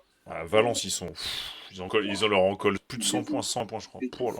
Ouais. Non, mais ils sont vraiment sur une dynamique étouffante. C'est extraordinaire comment ils t'étouffent pendant les matchs. C'est pas pour rien qu'Alpha Diallo fait partie. Ça, on l'a oublié aussi, mais ça ressort. Alpha Diallo, c'est le je le mets là. Ouais, je le mets pour les gens aussi là. Devant Tavares. Voilà, Monaco, tu sais, moi j'ai des. Je vais te dire un truc, Simon. Hein. Moi, j'ai un problème, c'est que des fois, je me dis qu'il y a des joueurs qui sont pas faits pour gagner. Et à Monaco, tu vois, j'ai toujours dit, franchement, j'ai toujours dit que Westbrook ne va jamais gagner le titre. J'ai toujours dit que Embiid ne va jamais gagner le titre. J'ai toujours pensé que Mister Mirotic ne va pas y arriver. Moi, c'est ça en fait. J'allais y venir. Mirotic. J'ai pensé que Mike James va pas y arriver. Et j'ai du mal à croire. Tu vas nous dire ça là, c'est ça, tu vas casser l'ambiance, tu vas nous dire ça là. C'est la raison pour laquelle je vous le dis, les gars, je vous dis en toute transparence, je vous donne mon avis. J'y crois pas à Monaco. Même s'ils sont étouffants, hein, franchement, ils font des prestations en ce moment. Ils sont impressionnants. Ils sont coachés aussi. Je veux dire, c'est pas n'importe qui. C'est une légende du basket européen. Ils ont un grand coach. Ils ont une très belle équipe sur le papier. Et ils ont une continuité. Et puis ils délivrent sur les matchs. C'est pas, tu vois, on n'est pas sur l'année dernière là. Là, pour le coup, en saison régulière, on est sur un truc ultra régulier. En championnat de France, pareil, même si c'est pas le même niveau, mais quand même, ils tabassent tout le monde. Donc oui, Monaco, candidat pour le Final Four. Est-ce que Monaco candidat pour le titre? Non. Ok, c'est la take de ça dans cette émission numéro 2 de Final Four by EuroLeague France. On le prend. Si Mike James joue avec sa tête, ça peut être pas mal. Faudrait juste qu'il défende, nous dit Rome. Oui, mais ça fait beaucoup de si, Rome. Ouais. Il faut qu'il défende. Il faut que Mirotic soit plus dur. Tu vois, c'est beaucoup de choses. Il faut que Mirotic Ouais, ne va pas aux Mirotic. toilettes juste avant la demi-finale. Enfin, ça fait beaucoup de Mirotic, moi, il m'effraie, Mirotic, les gars, je ça vous fait l'annonce. beaucoup de si. Ouais, il m'effraie, hein. Genre, c'est un peu, je suis d'accord avec toi, moi, quand tu me parles de ça, des gars qui gagneront jamais, Mirotic, il est tellement pour moi dans cette catégorie de joueurs-là. C'est pour ça que ça m'effraie, c'est pour ça que j'étais toujours un peu sceptique quand il a signé aussi. Je trouvais que c'était pas le meilleur fit quand même pour cette équipe de Monaco. Bon. Extrêmement talentueux, Oui, oui, un mais monstre par contre, extrêmement fébrile offensivement. mentalement. Ouais, c'est clair. Extrêmement fébrile mentalement. Et comme on a dit, le Final Four, l'une des raisons principales pour le Final Four, l'un des atouts principaux, eh ben, c'est le mental. Hein. C'est le Ouais. mental, c'est les gens qui ont des. Voilà quoi. Je suis d'accord, mais là, Monaco qui revient à -6 sur son Ouais. parquet face à Zvezda, c'est la dernière possession avec Jared Butler, le petit flotteur, c'est raté, fond de Le cercle, basket à, et le mi-temps. basket à Belgrade en ce moment, c'est difficile. Ouais, mais il en a encore 50 là dans cette première mi-temps quand Ah même. oui, quand même. Quand 50 à même. 44 pour la mi-temps entre Zvezda et Monaco. Bon, je te propose qu'on Allez, enchaîne sur le French Corner et on va rendre yes. hommage à un garçon qui a pris sa retraite. Et je vais encore faire une pub pour Raphaël Abrard, mais pas sur Euroleague France en plus. Je l'ai vu, il a fait la couverture du Télégramme, journal local du côté de Brest, en tout cas en Bretagne, je crois. Alors je sais plus si c'est Brest exactement. Mais voilà, avec ce papier, une figure du basket français, Fabien Causeur, le Brestois, qui a conquis les sommets européens. Voilà, donc on lui rend hommage, voilà, on lui rend hommage Alors, à ce bon Raph. Non mais voilà, il fallait évidemment parler de Fabien Causeur, la papatte gauche du Real Madrid, 2 fois titré avec l'Euroleague, on l'a dit tout à l'heure en préambule, ça, mais c'est une des plus belles carrières d'un Français en Europe. Attends, je fais juste une petite liste, mais 2 titres, je le disais, en Euroleague, recordman d'apparition au Final Four pour un Français avec 6 participations. Il est champion de France avec Cholet, il est MVP français en 2012, il est 4 fois champion d'Espagne, champion d'Allemagne en Bundesliga, il est MVP des finales à ce moment-là, il a 30 sélections avec les Bleus, il a fait les JO en 2012 à Londres. Voilà. ouais, ça te place le mec. Hein. Ça te place le mec. Je veux juste dire un truc qui va faire plaisir à quelqu'un de la team. Mhm. Encore un de Cholet. Encore la machine Cholet, toujours. Ouais, c'est clair. Toujours. Ils envoient pas que des mecs en NBA, les gars. En fait, ouais, bah, ils ont commencé par l'Euroleague et maintenant j'ai l'impression qu'ils commencent à Ouais. switcher vers la NBA. Mais il Ah bah faut. là, ouais, il y en a. Il y en a, mais tu vois, enfin, que ça montre aussi, ouais, cette formation Non, mais Choltaise, elle est complètement dingue, quoi. ça montre la formation Scholtez qui est vraiment, ouais, qui est vraiment au Tout... top. Pour moi, Fabien Ouais. Causeur, Ouais, c'est quoi pour toi? ouais, Fabien Causeur, pour moi, si on veut parler Euroleague, c'est 2018. Hein. Bien sûr. Final Four 2018, tu peux pas Bien lui sûr. enlever. Voilà, je veux dire, pour nous, en tout cas, pour nous, Euroleague France, c'est le MVP du Final Four 2018. Mais oui, c'est pas Luka Allez, Doncic, les gars. Ouais, ouais. comment? C'est pas Luka Doncic, hein. Oui, non, mais ouais, Luka Doncic, oui, mais pour nous, non, c'est Fabien. C'était Ah lui non, c'est MVP. Fab. Enfin, je veux dire, Big Fab. voilà, exactement. 2018, Ouais. pour moi, il était vraiment au-dessus, il l'aurait mérité, bah, comme Mathias l'aurait mérité il y a 2 ans, mais on l'a donné à Lucas. Il y avait à l'époque la hype Lucas, c'est normal aussi, on peut Ouais, ouais, ouais. comprendre. Mm. Mais Fabien, un joueur extraordinaire, encore une fois, un joueur très polyvalent, capable d'être clutch, capable d'être un passeur, parce que je rappelle que c'était un passeur extraordinaire aussi, il Oui. était capable des belles fixations, Mm. capable sur la lecture du pick and roll aussi. Tu sais ce qu'on a dit un peu tout à l'heure sur Nando De Colo, Ouais. on Mm. vient de Cholet, hein. Mm. Et, Ouais, ouais. ce qu'on disait un peu tout à l'heure sur Nando De Colo, les mecs, ils sont toujours en train de scanner le terrain. Il a toujours la tête levée quand il joue. Il regarde le terrain, que ce soit avec ballon, sans ballon. Il regarde ses coéquipiers. Il scanne, donc il a toujours un petit bout d'avance sur toi. Et puis bah, la papate gauche, bien Ah entendu. là là là, pas de gauche, hein. Voilà, c'est le gaucher classique, shooter. Tu peux rien. Ils font chier ceux-là, mais tu peux rien. C'est qu'ils font chier. Dès que tu vois un gaucher dans une équipe, méfie-toi. Ah, c'est clair. C'est clair, c'est Et, clair. ouais, non, Fabien, franchement, immense carrière pour un joueur français en Euroleague, au moins en Euroleague en tout cas. Et ouais, on aurait aimé peut-être voir un peu plus Fabien en équipe de France. Ouais, 30 sélections, c'est pas si mal, mais c'est vrai Ouais, non, qu'il a pas fait de grandes compètes. Enfin, les JO 2012 à Londres, Oh, c'est Tipeee avec des lunettes après s'être battu avec Chris Brown dans une boîte. Enfin, qui a subi un éclat de verre dans la tronche parce que Chris Brown se battait en boîte. Enfin, des JO bizarres avec Ronny Turiaf. On s'était tapé les Américains en premier match, je m'en souviens. Mais et on se fait bouffer par l'Espagne. Enfin bon, bref, voilà, c'était quand même pas bon souvenir. Et il est là-dedans. Fabien qui arrête, et ça me ramène à un souvenir d'il y a quelques années, je sais pas, il y a 5-6 ans, quand Euroleague France a démarré, et Fabien Causeur, ça fait la gentillesse d'accepter un interview avec Euroleague France. Hein, il faisait partie, Trop chaud. c'était même le premier interview d'Euroleague France. Donc vraiment, voilà. Trop Merci bien, à lui évidemment. encore, et bravo à lui surtout pour sa carrière. Je pense qu'il a raison de s'arrêter parce que l'année dernière à Milan, c'était pas simple, mais il n'était pas parmi les plus nuls. Hein, du Milan. Il était bien, il avait des bonnes stats à Milan. Franchement, moi, regarde, je vois en Euroleague, 22 matchs, c'était 8 points de moyenne, il avait plus d'une interception par match, 52% à 3 points, 56% tir, il a eu des blessures encore une fois, mais il tenait encore grave la route. Ouais, c'est clair. Non, mais c'est clair. Mais c'est la machine Milan qui tournait pas, et malheureusement, c'est difficile à un moment donné. Quand le collectif il tourne pas, bah, voilà, c'est difficile de sortir un peu des individualités. Mais lui, bah, il faisait partie des gens qui tenaient quand même la route dans cet effectif du Milan. Il y a un truc, moi, qui me marque, c'est quand même ce... Bon, on parlait du Real, mais tu vois, il est membre aussi de ce trio de Français qui, à un moment, est marketé, même quoi, le quatuor, même avec Thomas Hurtel. Enfin, il y avait un truc à un moment de... Il y avait une armada de Français qui avaient conquis le Real Madrid, qui étaient des joueurs importants, tu vois. Et Fab Causeur avec Abouzélé, avec Poirier aussi. C'était, tu vois, ça marchait aussi en groupe comme ça. Et je sais pas, je trouve ça marquant quand même d'avoir des Français dans une maison comme le Real, quoi. Aussi, tu vois. Et performer autant. Bah, je veux dire, le Real, quand ils construisent leurs équipes, et c'est pas n'importe qui, le Real aussi. Hein, je veux dire, ils sont smart, ils savent où aller chercher les mecs, et ils se trompent rarement. Ouais. Et si le Real pense à toi, c'est une bonne chose. Hein, c'est vraiment une très belle chose. Il y en a un, il est en NBA maintenant.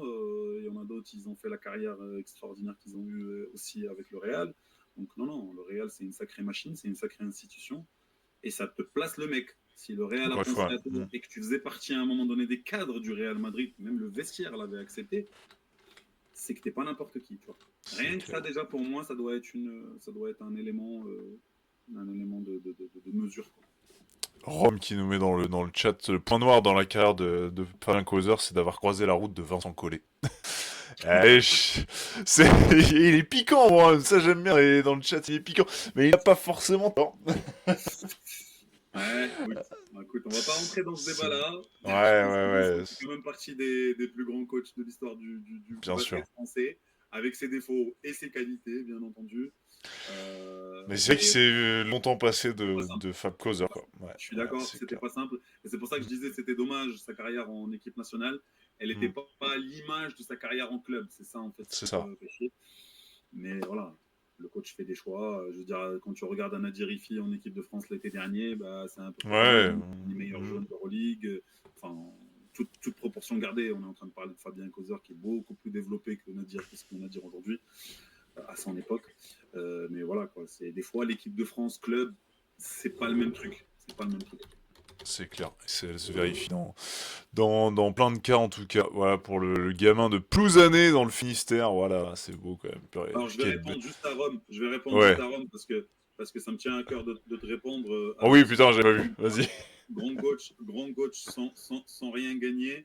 Alors, il y a des grands coachs, qui n'ont pas gagné, et il y a des mauvais coachs qui ont gagné beaucoup. À méditer, s'il vous plaît, arrêtons de juger les mecs que sur le résultat.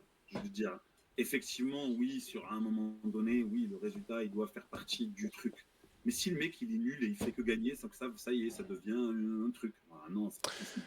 Ouais, et puis bon, c'est quand même 2 finales olympiques, le titre à l'Euro, il a quand même failli faire vaciller les Américains, il s'est passé quelque chose avec Vincent Collet quand même, malgré tout ça. Ouais, en plus, il a pas rien gagné. Il a gagné, hein. Il était champion d'Europe. Si pour vous, être un très grand coach, c'est absolument gagner les Américains, ok. Bah, okay. ouais. En plus, on les a fumés, les Américains, les gars. Bon, on a chié derrière contre l'Argentine, Mais on a réussi, on les a fumés 2 fois. Mais bon, bref, Qui se ouais, non. rappelle du coach de l'Argentine qui a tapé les Américains. Ah putain, Il y en l'Argentine. a un qui se rappelle, qui me le mette, hein, et qui me dise que c'était un grand coach. Moi, je veux bien. Putain. Ah, On a non, tapé mais les en dos. Américains. Ouais, quelle époque, putain. Et quand Luis Scola, il nous a fumé le cul avec Ouais. ses fondamentaux, là, voilà, j'en ai encore mal. Donc, Bon, voilà, ça c'était Fab Causer, on lui rend un bel hommage, évidemment, dans cette émission numéro 2 de Final Four by Euroleague France. Les amis, on va terminer Saad oui. avec ce 5 majeur de la mi-saison, en revenant évidemment à l'actu et à l'Euroleague. 5 majeurs de la mi-saison, quel est ton 5 majeur? Alors on a dépassé la mi-saison, mais quel est ton 5 majeur en ce 20 janvier 2026, ton 5 majeur de la mi-saison en Euroleague? Yes, dans la mi-saison, en fait, là, jusqu'à aujourd'hui, bah, donc moi, je mets en poste 1, je mets Sylvain. Francisco, ok.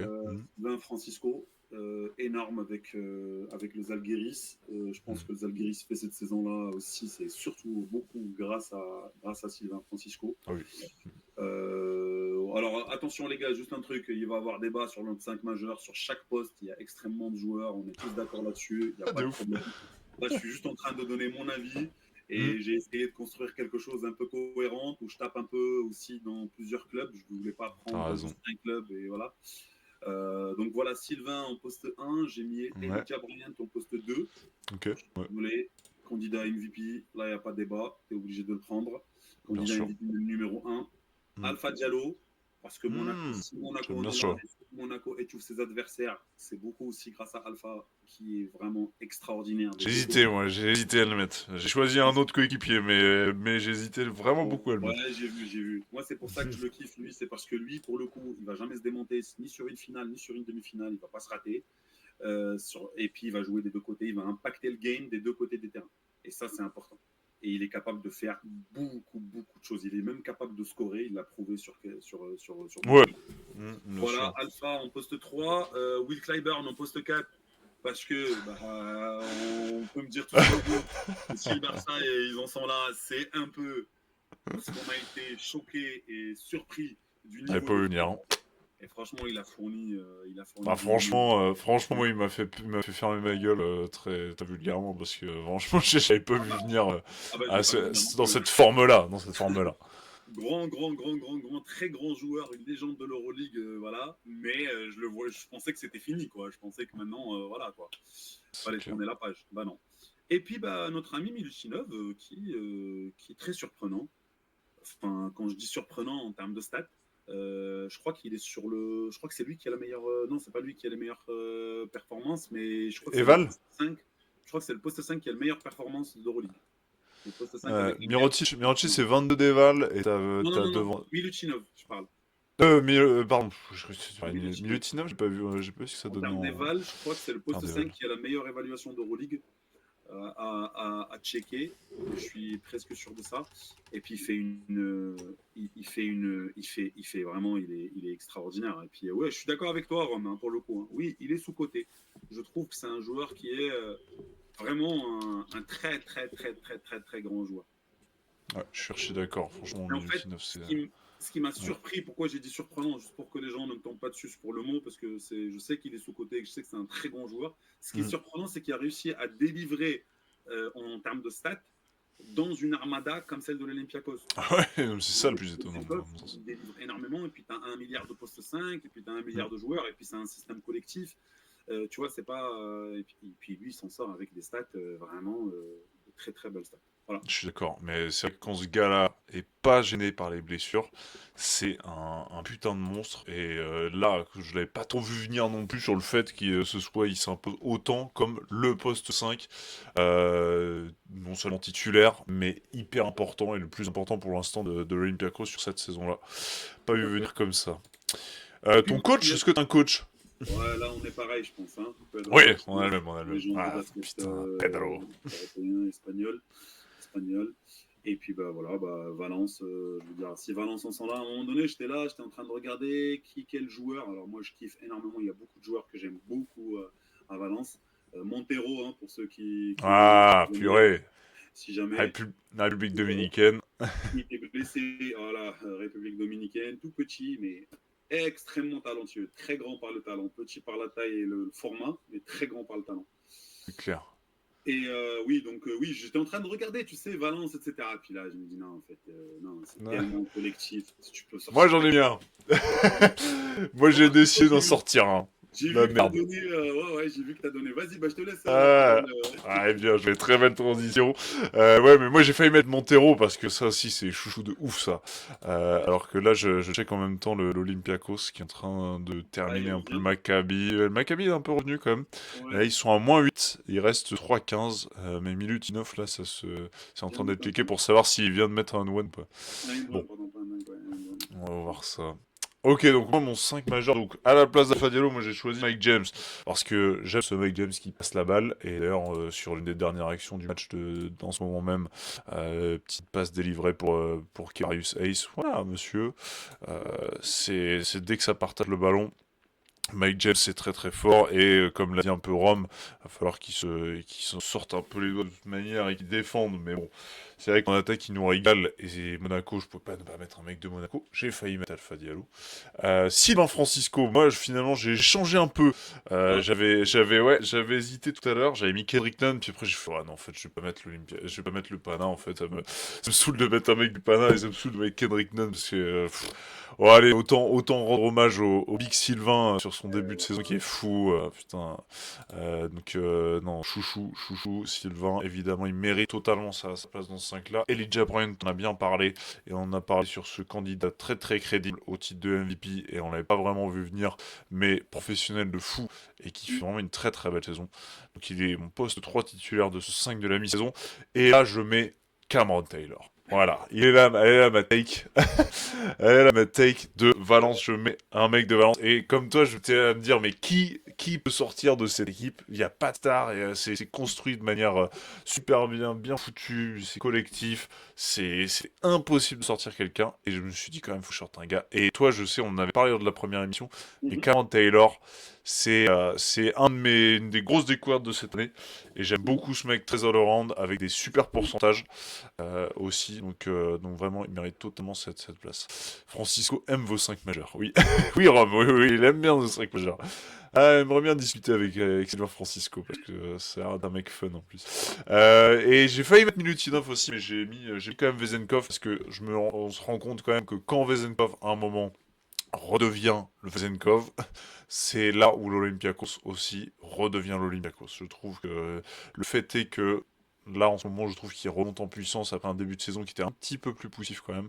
Quand on voit que lui, il monte le curseur, toute l'équipe avec lui, il a la meilleure éval, il est le deuxième meilleur marqueur.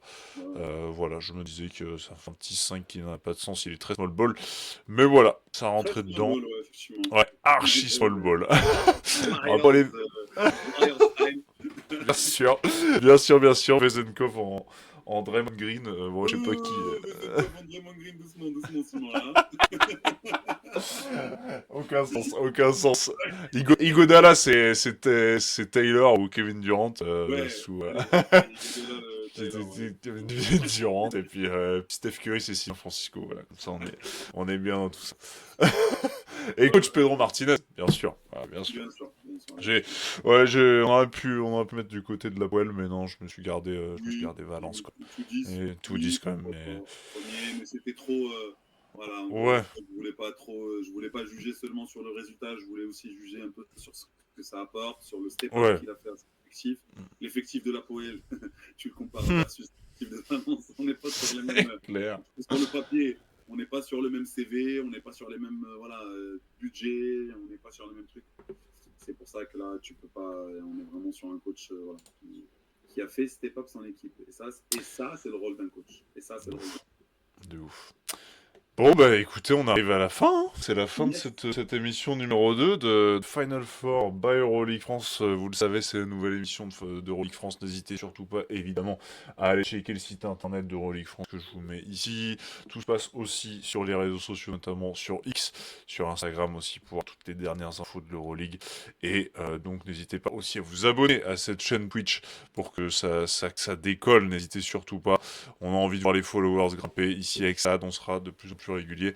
Merci beaucoup à Bignono, merci à Rome. Je vois que c'était les derniers rescapés un peu dans le chat, en tout cas à nous mettre des commentaires. Je vois qu'en tout cas on est resté quand même à un bon niveau de viewers, donc ça fait extrêmement plaisir aussi. À quand la prochaine? C'est la grande question. Je pense qu'on peut se tabler sur du mardi prochain, ça, de ce que ça te fait ou pas? Oui, on va essayer d'être de plus en plus régulier sur les mardis, effectivement. Exactement, donc je pense que ce sera plutôt autour des mardis. Voilà, c'est sur nos dispos évidemment.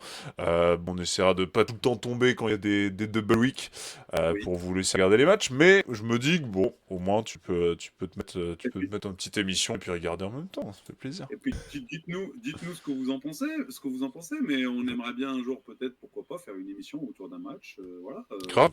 live, etc. Dites-nous ce que vous en pensez en commentaire. Est-ce que ça vous paraît une bonne idée ou pas? Pendant que je parle, Milchinov s'est pris une belle tarte. Je viens de le voir aussi, il est sorti. Oh putain. Une belle tarte là, mais ouais. Mais ouais, dites-nous ce que vous en pensez. On est là, à votre écoute aussi, donc n'hésitez pas, n'hésitez pas. Plus de com sur les émissions à venir. Merci Rome, c'est plaisir, tu nous as régalé. T'as été piquant comme il fallait, Rome. c'était très marrant. On le sent Et tous. Bignono également. On le sent sur Incroyable. la bise. Trop bien. Trop bien, il y avait Snorky également qui était là, je pense à Raph aussi, qui ont fait des bisous. Merci en tout cas d'avoir été là. Prads aussi qui nous a envoyé quelques mots aussi au tout début de l'émission. Bah écoute, ça, donc on peut se dire à la semaine pro du coup, hein, Yes. pour se revoir sur cette émission. D'ici là les amis, bye bye, évidemment, prenez soin de vous, passez une très belle semaine d'Euroleague, profitez des matchs qui en ce moment même, et puis ciao ciao, hein. À bientôt. Salut Sad, ciao ciao. Salut tout le monde, salut Simon.